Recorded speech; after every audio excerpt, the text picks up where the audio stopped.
प्रेम से बोलिए गुरु भगवान की जय। देवियों एवं सज्जनों, फिर अगले भाग में उपस्थित हो। तो संसार में सब कोई ज्ञान प्राप्त करना चाहता है।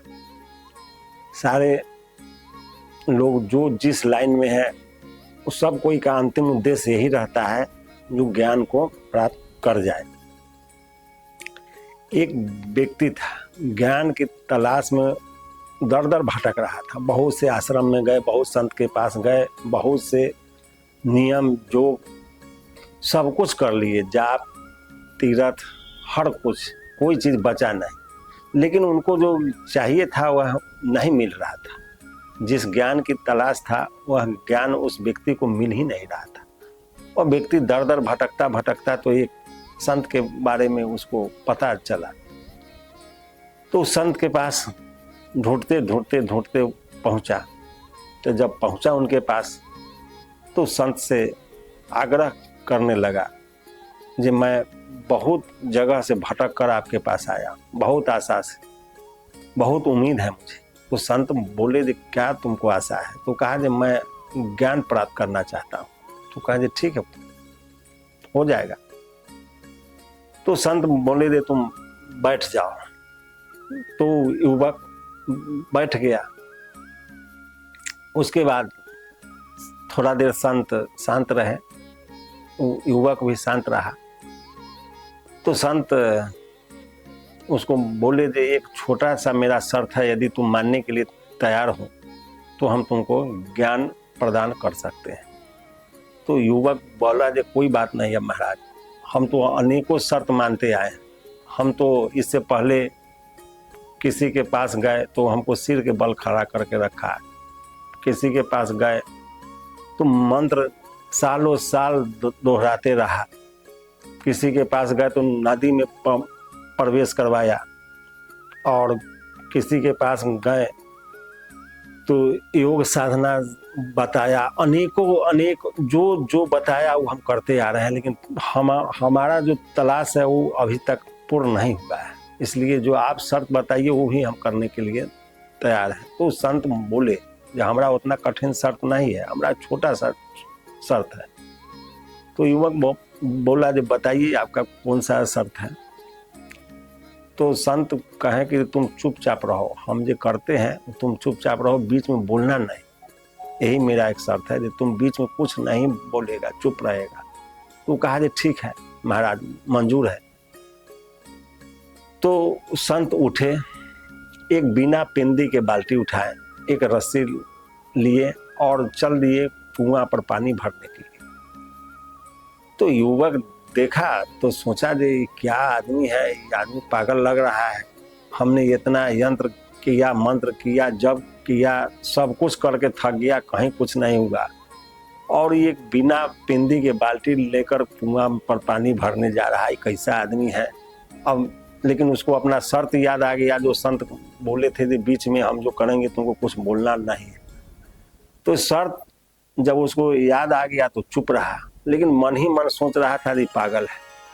फिर उस संत के साथ युवक कुआं पर गया और उस संत उस बिना पिंदी के बाल्टी में रस्सी बांधकर कुआं में लटकाए और उसको लगे खूब झमोड़ के भरने। फिर ऊपर निकाले तो उसमें एक बूंद पानी नहीं, चूंकि उसका पिंदी था नहीं।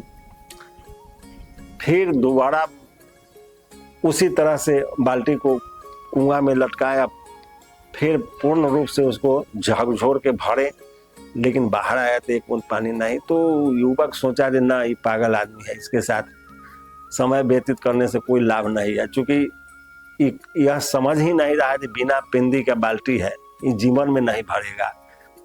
और संयम और धैर्य का भी एक सीमा होता है। हम कितना दिन अब जन्म जन्मांतर हम धैर्य या संयम धारण करते रहे तो फिर हम ज्ञान कब प्राप्त करेंगे? वो कहा कि अब ये अंतिम प्रयास है, इसके बाद अब कोई प्रयास नहीं होगा, इस सब से हम मुंह मोड़ लेंगे।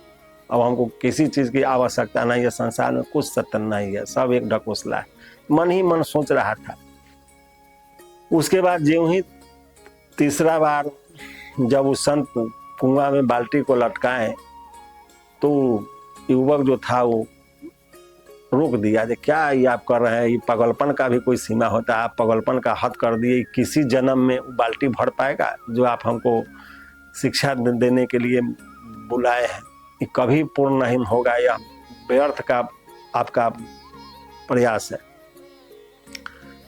तो संत युवक का बात सुनते ही उस कुआं से बाल्टी निकाले और कहे भागो यहाँ से, अब तुम्हारा हमारा जो शर्त था वो समाप्त हो गया, अब तुमको ज्ञान मिले चाहे नहीं मिले, तुम कहीं जाओ, उससे कोई लेना देना नहीं है। जब शर्त था जो बीच में नहीं बोलना है तो तुम क्यों बीच में बोला, ये तो अंतिम प्रयास था। इस बार तुम यदि शांत रहता था तो इस बार सफल हो जाता, तो तुम तो बीच में रोक करके काम खराब कर दिया, इसलिए अब तुम भागो यहाँ से, हमारा तुम्हारा कोई नाता नहीं, सब संबंध समाप्त हो गए, जाओ यहाँ से। और युवक वहाँ से चल दिया। वो सोचने लगा जी क्या ये पागल है कि क्या है। फिर जाते जाते वो जब रात में सोया तो सोचा जो संत है आखिर पागल तो हो नहीं सकता है। वो युवक सोचा जो संत को भी पता था जो उस बाल्टी में पेंदी नहीं है, फिर भी उससे पानी भरने गया और शर्त था तो शर्त के मुताबिक हमको बोलना नहीं चाहिए था, हमने उसको बीच में रोक दिया। तो उसको लगा कि नहीं उस संत के पास जरूर कोई विद्या है, और वो तो अपने शर्त के अनुसार चल ही रहा था, हम ही बीच में हस्तक्षेप कर दिए। फिर उसको रात भर नींद नहीं आया। सुबह सुबह संत के पास पहुंचा तो संत कहे फिर तुम क्यों आया,